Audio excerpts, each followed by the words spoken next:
¿qué tal? ¿Cómo están? Yo soy Ana Cristina Ruelas y estamos en Megáfono, una coproducción de Artículo 19 y Rompeviento Televisión por Internet. Hoy me acompaña conmigo en la coproducción Leopoldo Maldonado. ¿Cómo estás, Polo? Hola, Ana. Pues muy buenas noches, qué bueno que nos acompañan y hoy vamos a hablar precisamente de el informe semestral que estamos lanzando desde Artículo 19 sobre agresiones a la prensa. Y para eso tenemos un invitado de lujo. Estelar. Ya todos lo conocen.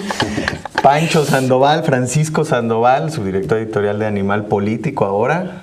La amante, subdirector. ¿Cómo te sientes, Pancho? ¿Cómo estás? No, pues muy contento de estar de vuelta aquí en Megáfono con ustedes, platicar de un tema que me apasiona mucho y bueno, una realidad lacerante para todos los mexicanos y pues algo que también está muy pendiente de la comunidad internacional, ¿no? Los asesinatos de periodistas, pero gracias por la invitación. ¿Tú crees que ha cambiado el panorama en los últimos 3 años respecto a las agresiones contra la prensa? Pues sí ha cambiado, pero para mal, ¿no? O sea, es decir, como que había un periodo de gracia, pero lo que estamos viendo es que vuelven los asesinatos, vuelven las agresiones y con mayor fuerza, ¿no? Eso es lo que está pasando en la realidad. Y bueno, justo, Pancho, Ana, lo que tenemos documentado hasta julio de este año son 8 periodistas asesinados en México, lo cual ya supera la cifra total del 2015, o sea, el total anual de 2015 fueron 7, ahora son 8 a lo que va del año, ¿no? Con una tendencia al alza que desafortunadamente tiende a incrementarse, a seguir acumulando este tipo de agravios, este tipo de asesinatos, lo cual nos da un aproximado de cada 26 días asesinan a un periodista en este país, o sea, ya ni siquiera cada mes, cada 26 días asesinan a un periodista en este país.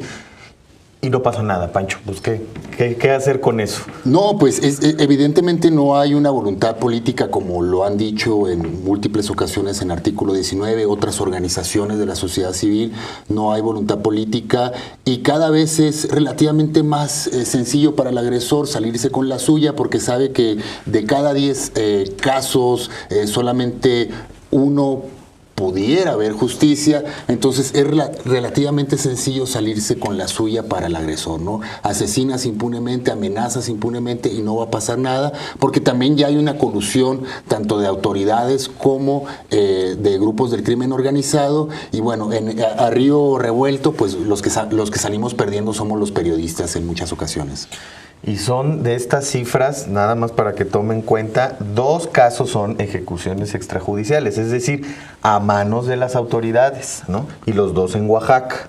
Sí, justo lo que está diciendo Pancho. O sea, ya ahora estamos viendo que no solamente la autoridad es quien obstruye la justicia, sino que es el protagonista de las agresiones. De las agresiones. Claro, que esa es una tendencia que ya se viene documentando desde hace años, ¿no? De cada 3 agresiones, 2 son cometidas por autoridades, ya sean amenazas, ya sean intimidaciones, ya sean agresiones físicas, y ahora lo estamos viendo también con los asesinatos, con estos casos en Oaxaca, que en Oaxaca pues siempre ha estado es un foco rojo para la prensa, es un estado con más de 500 municipios, con diferentes problemáticas sociales, políticas, con un cambio de gobierno, ahora regresa el PRI nuevamente, y bueno, lo que estamos viendo son este tipo de casos donde volvemos a lo mismo. La impunidad está generando que estos policías actúen a sus anchas, que puedan asesinar a periodistas y no pase absolutamente nada, porque ellos mismos pues, serían como juez y parte, ¿no? Les tocaría investigarse ellos mismos y claro, difícilmente van a hacer algo contra ellos, ¿no? Claro. Sí, tenemos el caso, por ejemplo, Pancho, lo comentábamos antes de entrar al aire, de Salvador Olmos, un comunicador de una radio comunitaria en Huehuapan de León, Oaxaca, que se presume, y decimos se presume porque no ha habido una investigación diligente en ese sentido, que fue torturado y luego fue asesinado. Eso sí no se presume, eso sí lo sabemos, pero la versión oficial es que fue atropellado por la policía. Porque no veían. Que porque no veían, ¿no? Entonces, vemos la cadena, o sea, lo que tú perfectamente conoces, Pancho, ¿no? Que lo pudiste ver cuando estabas en Artículo, que lo has visto en tu profesión, en tu carrera larga carrera, es come años el Pancho, pero, Pero ya tiene sus años en esto. La agresión ocurre por parte de las autoridades, corte A, la Procuración de Justicia simplemente se congela, ¿no? Y encubre, ¿no? Y entonces, en el caso de Salvador es brutal, porque hay evidencia, hay testigos, se puede recabar incluso videos de lo que pudo haber pasado y la Fiscalía Regional, la Vicefiscalía Regional de Huehuapan simplemente dice: yo me voy de vacaciones, dice el Ministerio Público, y deja la investigación abierta durante varios días, ¿no? En un caso de esta gravedad, ¿no? Entonces, se cierra el círculo, ¿no?, de impunidad. Y es otra vez este mensaje de adelante, hagan lo que quieran con los periodistas, ¿no? Claro, que ese es básicamente lo que está pasando no solamente en Oaxaca, sino en muchos estados del país, en donde las autoridades ministeriales no hacen nada, en donde no se investiga. Este caso de Salvador es como muy emblemático, porque a los pocos días sale el Ministerio Público a decir: yo me voy de vacaciones y ustedes arréglense como puedan, no investigo, no hago nada, y los agresores pues huyen impunemente sin ningún tipo de castigo, ¿no? O hay uno, ¿no?, que por presión social está sujeto a proceso, un policía por homicidio doloso, porque lo querían hacer culposo, ¿no? Pues se equivocó, perdón, no se fijó, no vi, lo atropelló, pero con un sustento probatorio casi nulo, en donde muy probablemente salga libre, ¿no? Claro. Y bueno, para seguir hablando de esto, vamos a un video y continuamos aquí en Megáfono. La libertad de prensa en México sufre paulatinos retrocesos que transgreden los derechos a la información y a la libertad de expresión, en particular la violencia contra periodistas. En lo que va de 2016 se han registrado 8 asesinatos de periodistas, cifra que supera la del año pasado, cuando se registraron 7. Es decir, este año, en promedio, un periodista es asesinado en México cada 26 días. Previo a la publicación del segundo informe trimestral de 2016 sobre violencia contra la prensa de Artículo 19, hacemos un breve repaso a los casos documentados de abril a junio. El 25 de abril, Francisco Pacheco, corresponsal del periódico El Sol de Acapulco, editor del periódico El Foro de Taxco y corresponsal de Capital Máxima 97.1 FM, fue asesinado cuando regresaba a su domicilio en Taxco de Alarcón, en Guerrero. Pacheco daba cobertura a las fuentes policíaca, política local y de turismo, siendo particularmente crítico con la gestión de Omar Jalil Flores, actual presidente municipal de Taxco. El 14 de mayo, Manuel Torres, reportero del portal MT Noticias y ex colaborador del Diario Noreste, TV Azteca Noticias y Radio Ver, fue asesinado en Poza Rica, Veracruz. Torres regresaba a su casa después de cubrir un evento electoral cuando un sujeto le disparó por la espalda frente a unas oficinas del gobierno local. El reportero lanzó el portal Noticias MT, donde cubría temas políticos, sociales y electorales en la región. El 19 de junio, Elidio Ramos fue asesinado en Juchitán, Oaxaca, en contexto con las protestas magisteriales de la CENTE. El homicidio se registró después de que documentara un robo a una tienda Oxxo, cuando personas a bordo de una motocicleta se aproximaron para dispararle. El 26 de junio, Salvador Olmos, locutor de la radio comunitaria Tu Un Ñu Sabi, fue asesinado por elementos de la Policía Municipal de Joajapan de León, Oaxaca. Olmos salió de su casa alrededor de las 3 de la madrugada hacia la estación de radio para continuar la cobertura de los hechos en Nonchixtlán. En el trayecto fue interceptado por policías municipales. Por último, el 20 de julio, fue asesinado Pedro Tamayo en Tierra Blanca, Veracruz. Era editor de La Voz de Tierra Blanca, colaborador del Piñero de la Cuenca y El Calor Político, para los que cubría hechos de violencia en la localidad, así como protestas sociales. El homicidio de Tamayo es el resultado final de un proceso de hostigamientos y amenazas por parte de sujetos aún desconocidos, y que comenzó en enero del presente año, se extendió a su núcleo familiar y lo obligó a desplazarse fuera de Veracruz. Cabe destacar que Tamayo contaba con protección del gobierno estatal de Veracruz. Estos asesinatos documentados por Artículo 19 se suman a los de Moisés Dagdug, Anabel Flores y Marcos Hernández, ocurridos en el primer trimestre del año.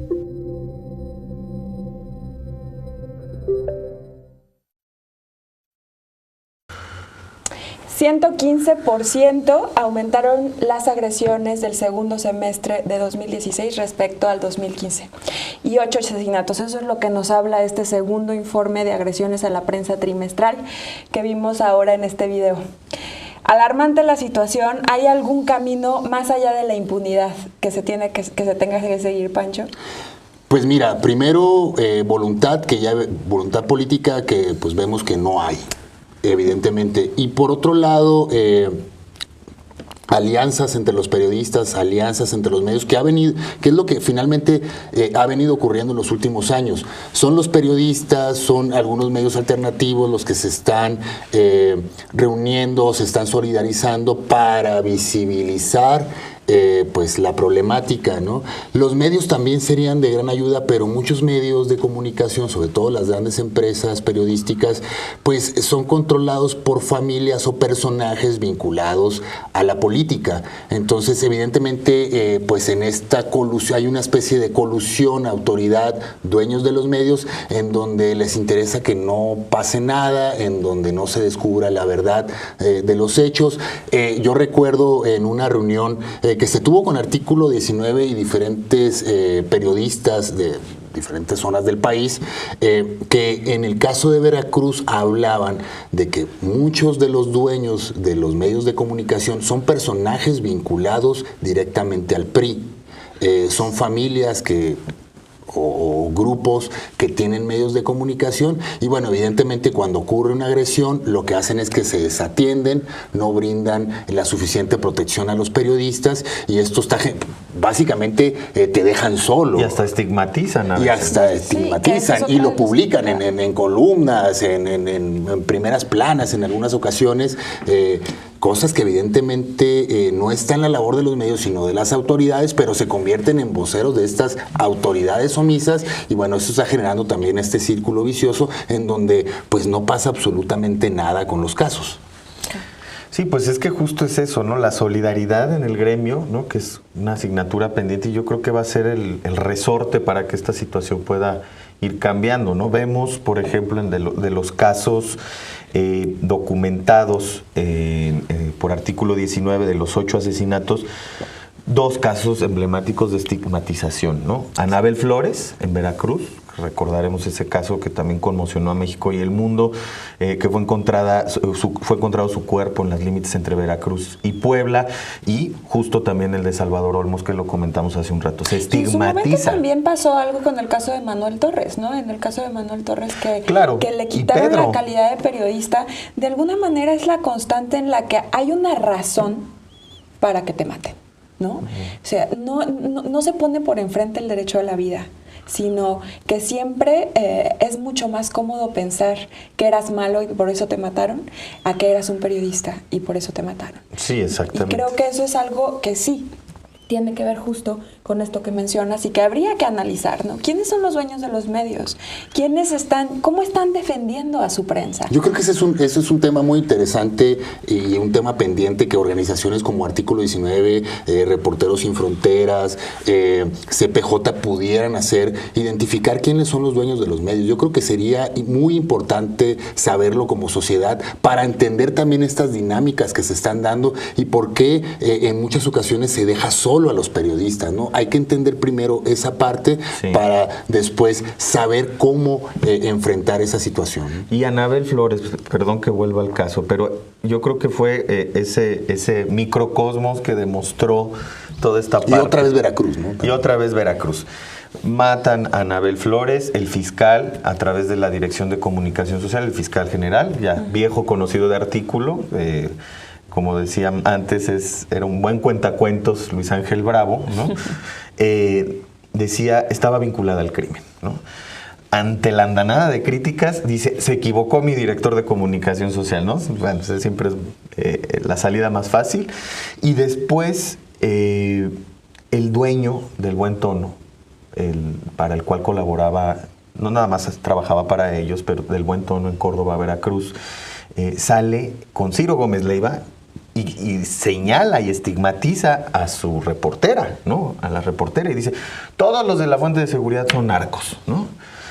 Entonces, en ese pequeño mundo decimos, en ese caso se revela, por un lado, la autoridad, ¿no? Cómo actúa, ¿no? A priori descarta la línea de ejercicio periodístico y al contrario estigmatiza y criminaliza y justifica el crimen.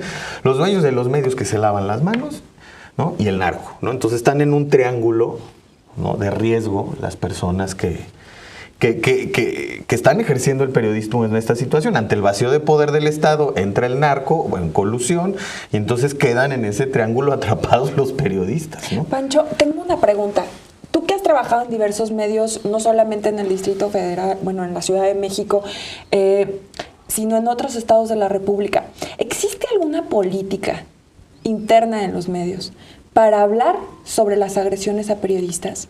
O sea, ¿hay algún tipo en algún medio que te haya tocado decir, esto es una prioridad para nosotros, necesitamos visibilizar la violencia que existe en la Bueno, prensa? por lo regular siempre cuando se llega a hablar es cuando ocurre algo, no previo. O sea, cuando ya ocurre algún tipo de agresión, algún tipo de amenaza, pues se da algún tipo de medida. No en todos los medios de comunicación. Hay medios, como les decía, que se desatienden completamente, que no quieren saber. Incluso ha pasado con periodistas en medios grandes de comunicación, las grandes empresas, que al ser agredido, el periodista le dice, si tú denuncias algo públicamente, te corro del medio. Entonces, ha ocurrido ese tipo de amenazas contra los periodistas que son agredidos. Les piden que no hablen, que no hagan público, porque muchos de estos medios de comunicación tienen grandes contratos de publicidad oficial con el gobierno y evidentemente no les interesa polemizar sobre esos temas, ¿no?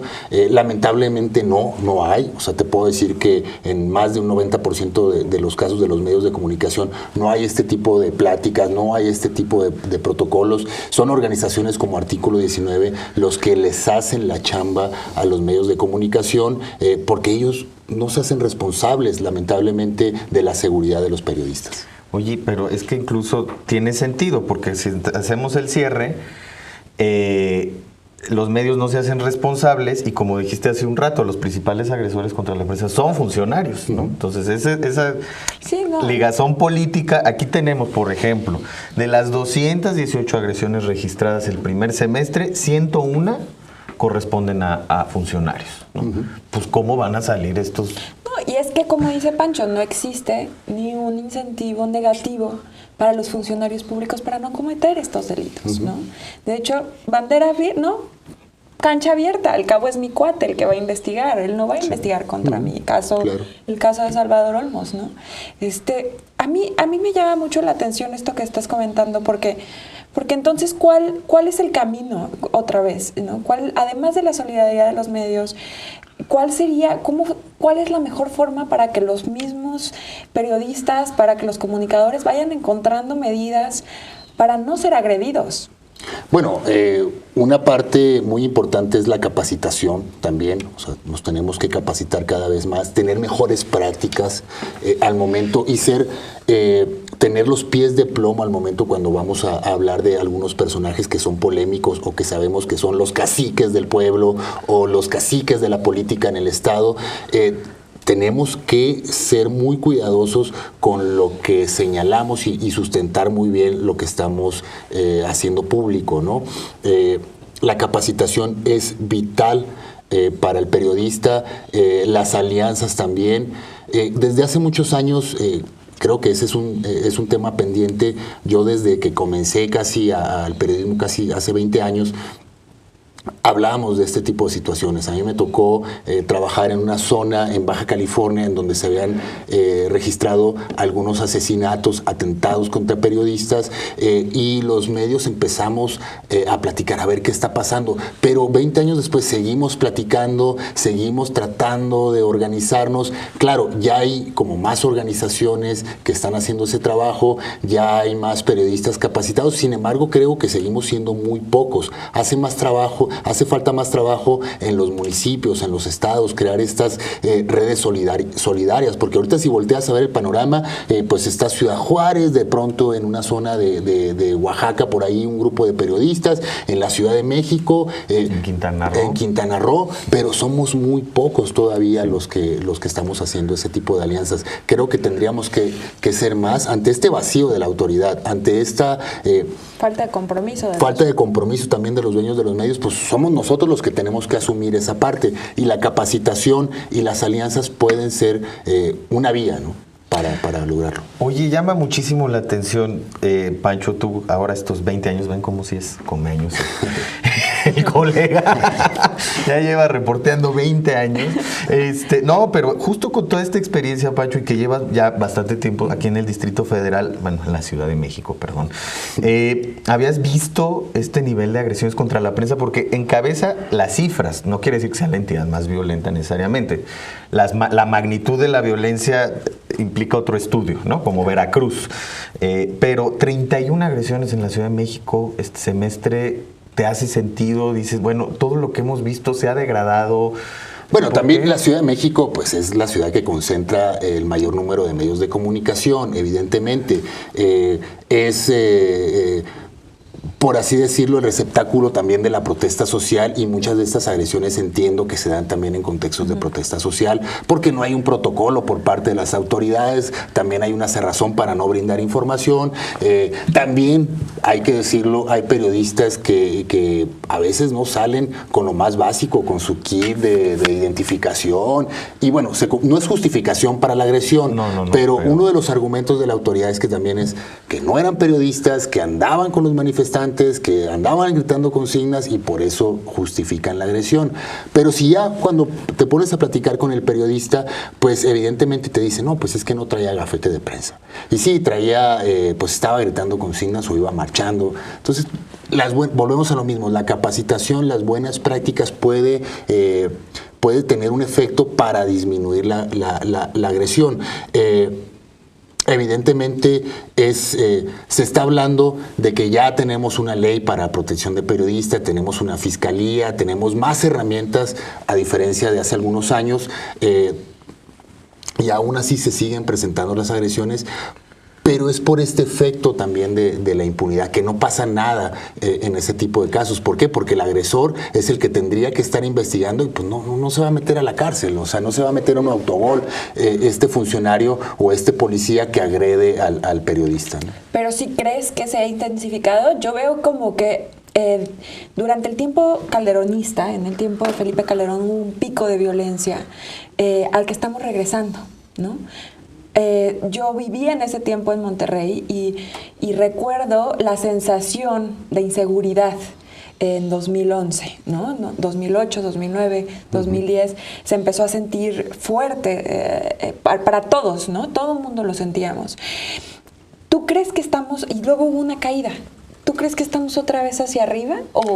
Claro, tiene que ver también con lo que se está moviendo en otros ámbitos, ¿no? Capturan a un jefe del narcotráfico que tenía el control casi absoluto del país, y surgen otros jefes del narcotráfico que estaban encarcelados, que salen en libertad, y hay como una especie de reacomodo. Y en este reacomodo, pues es la prensa la que está llevando la peor parte. Entonces, evidentemente, simplemente la semana pasada hablábamos de varias encuestas, de varios indicadores que pues se ha incrementado la violencia en el país, los asesinatos. Y en este incremento, pues la prensa también está llevando, ahora sí que su arrimón, su parte, y se ha intensificado evidentemente las agresiones, y a esto le sumamos que no hay una voluntad política para investigar los casos. Entonces es como un efecto de bola de nieve, se va haciendo más grande, y evidentemente con Calderón tuvo un pico en esta guerra contra el narcotráfico en la que nos metieron, y bueno, ahora que vuelve a darse este brote de violencia entre las células del narcotráfico, entre cárteles de narcotráfico, pues bueno, evidentemente hay un pico de violencia, ¿no? Digo, veo que Veracruz y Oaxaca, bueno, van a ser estados en transición, ¿no? Uh-huh. ¿Crees que esto sea una oportunidad para cambiarla? Puede ser una oportunidad, pero lo que nos dice la historia es que hay un efecto ya que difícilmente lo puedes parar. Puede ser una oportunidad en el caso de Veracruz con un nuevo gobierno, con un partido diferente en el poder después de muchos lustros de un solo partido, el PRI. Puede ser una área de oportunidad, pero tendrían que demostrar voluntad, tendrían que capacitar también a los periodistas, a las fuerzas de seguridad, no a los periodistas. Los medios de comunicación también tendrían que hacer su parte capacitando a los periodistas, pero pues habrá que ver. Ahora sí que la historia nos lo va a decir. No, también otro depredador de la prensa. El gobierno de Quintana Roo, pues se va, ¿no? Hay transición también ahí y hay oportunidades. Y platicábamos justo con los periodistas allá y nos decían, bueno, es que sí se abre una oportunidad. Y veíamos como un riesgo que cuando hay estas transiciones, como ocurre en Veracruz, que hay cambio de partido después de tantas décadas y como va a ocurrir en Quintana Roo también, el peligro es que estas nuevas personas que encabezan un proyecto político sientan que ellos encarnan la transición y no se dan cuenta de que alrededor de ellos la sociedad fue la que impulsó eso, la propia prensa crítica, ¿no? Recordarás el caso de Luces del Siglo, ¿no? Cómo le clonaban cada semana las revistas, ¿no? Y entonces, ¿qué hacer ahora? Además de la parte de la impunidad, ¿crees que se tenga que cerrar digamos, ese flanco en términos de ya ponernos a hablar en serio de la regulación de la publicidad oficial? Bueno, ese también es otro tema pendiente que podría solucionar muchos males, ¿no? En la medida que tengamos medios más fortalecidos, que no dependan de la publicidad oficial 100%, pues habrá más periodismo de investigación, habrá más prensa libre, habrá más... Y justo esto que decía, solidaridad tal vez, ¿no? Sí, claro, o sea, habrá más solidaridad en los medios porque no están supeditados a que si hablo mal del gobierno me van a cerrar la llave de la publicidad. Habría más libertad para hablar directamente de lo que está sucediendo. Pero volvemos a lo mismo, falta voluntad y oye, yo no la veo, por el momento no la veo. No ¿El se buen ve. periodismo es negocio? Claro que es negocio, el buen periodismo es negocio. Yo creo que los medios de comunicación deben de entender eso, pero están muy supeditados a la publicidad oficial. Entonces, no les conviene hacer buen periodismo porque si haces buen periodismo seguramente vas a destapar cosas que a la autoridad en turno no le convienen y eso puede significar que te cierren la llave de la publicidad. Pero evidentemente es buen negocio el buen periodismo. Sí, tenemos el caso, antes de irnos, de A Fondo Estado de México, ¿no? Uno de los pocos medios en la entidad, en el Estado de México, vecino, que habla de los feminicidios. Le cortaron la llave, ¿no? Y además, bueno, sufrió ataques cibernéticos, pero es justo, ¿no? Esta muestra de cómo reaccionan ante una visión crítica y una crisis que hay en términos de violencia de género en la entidad, que el único medio de los pocos que están hablando, inmediatamente recibe estas represalias, ¿no? Así es. Sí, no, y yo creo que aquí es algo muy importante ya para cerrar. Hay una cuestión básica de lo que estamos hablando. Por un lado hay un incentivo, claro, para seguir perpetrando los delitos. No hay incentivos negativos en contra de las autoridades. Pero por otro lado, la autoridad es la que genera un modelo económico que incentiva a los medios a mantener este modelo de impunidad. Entonces, estamos atrapados en un círculo, ¿no? Tú, en 30 segundos, Pancho, un cierre sobre todo esto. No, mira, evidentemente tiene que haber más voluntad política para lograr, incluso hasta regular el tema de la publicidad oficial, para que se investiguen verdaderamente los casos, para que se den a conocer los móviles que fueron los causantes de las agresiones, y además un mayor compromiso de las empresas periodísticas para capacitar a los comunicadores. Mientras eso no exista, lamentablemente los que vamos a llevar la peor parte somos los periodistas. Pues, muchísimas gracias, Pancho. Gracias. Muchísimas gracias, Polo. Gracias, Ana. Gracias, Pancho. Pues nos quedamos con esto, 115% de incremento de agresiones del segundo semestre de 2016 a 2015. Muchas gracias por acompañarnos. Adiós.